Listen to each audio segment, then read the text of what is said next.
let's start with the new sports streaming service. You are launching a new sports streaming service this year. What sports besides soccer will be on this? Will there be a pay-per-view model? What can you tell us about it? Well, it's still, the plans are still in development.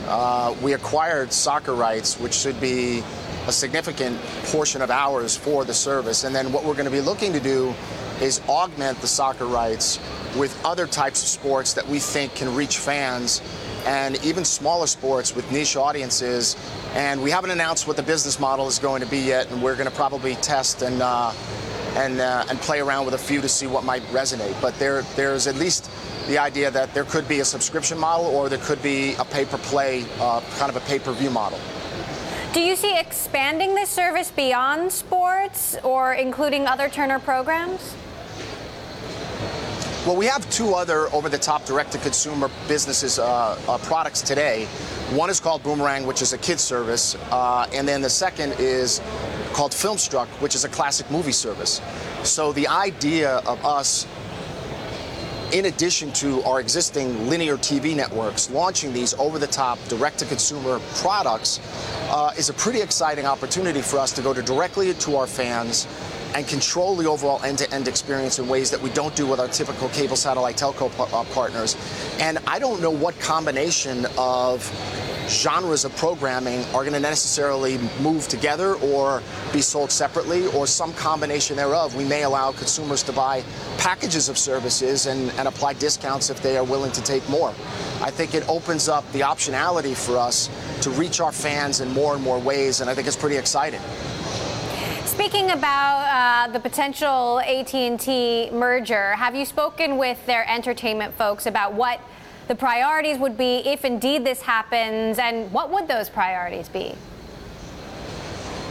I think the benefits of a Turner and more broadly speaking Time Warner connecting with an AT&T is right now premium content companies like us are racing, we're calling it a race to the center. We're trying to pick up more scale technology, more data, more ability to reach our fans and know who our fans are. And AT&T's data, their scale tech platform, I think is going to enable us to have really significant advertising opportunities it's just going to supercharge the strategy that Turner's been on.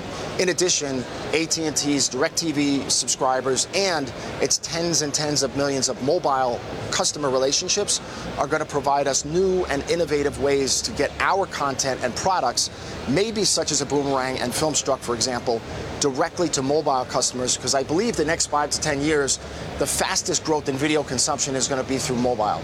So those are going to really be the priorities. Drive advertising, make it addressable, find out who our fans are, and then reach more and more people over more and more devices. There are major regulatory challenges, however. What role do you think President Trump's disdain for CNN played in the DOJ's review of this deal?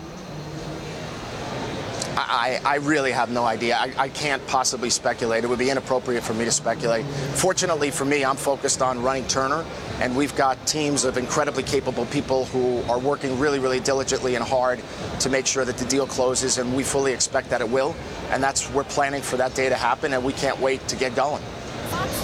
Fox News and MSNBC have made gains on CNN, largely driven by Sean Hannity and Rachel Maddow. What can CNN do to buck that trend? And do you think this moderate model, if you will, is sustainable?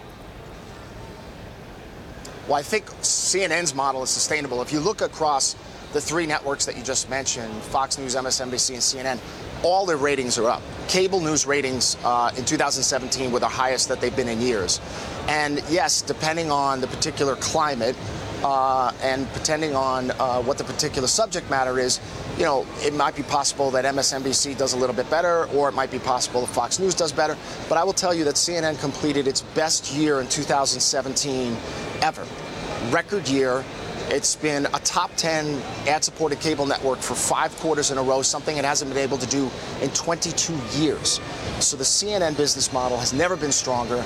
And frankly, I don't think there's ever been a more important time for CNN's place as it relates to journalistic integrity and what it means not only to the country but to the world.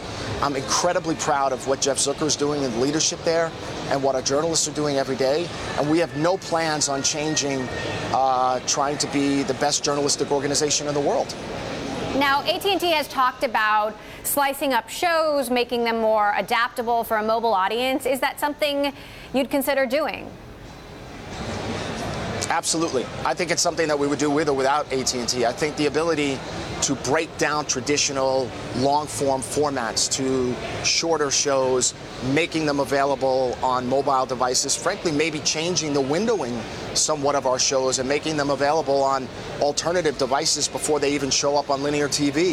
I think all of this will be ways that we, with our big brands and our notable brands and our fans, we have to stay connected and engaged with our fan base, and we're going to be trying and experimenting with a lot of different ways to do that. And beyond news, what does your pipeline of original shows look like, and how will spending on original content in 2018 compare to last year? Well, spending will probably be up a little bit in 2018. Turner spends about $4 billion a year on programming. So that's a pretty big scale budget. A significant chunk of that is sports. We have about $1.5 billion to $2 billion of sports spending. We have relationships with Major League Baseball, the NBA, and March Madness. But our pipeline of original shows looks really, really strong. In fact, later this month on TNT, we'll be premiering The Alienist, which is a pretty significant project for us and one that we're really proud of from a critical standpoint, and we hope it finds a terrific audience. But if you look at the success, we're the only cable network company in the United States. We had 3 of the top 10 cable networks. We had 3 of the top 5 cable networks with millennials. All 8 of our original shows that have been put on the air over the last 2 years have been greenlit for additional seasons. We haven't had any that have been canceled. And we feel like we've got a lot of momentum right now and a lot of wind at our back creatively, and we want to keep that going.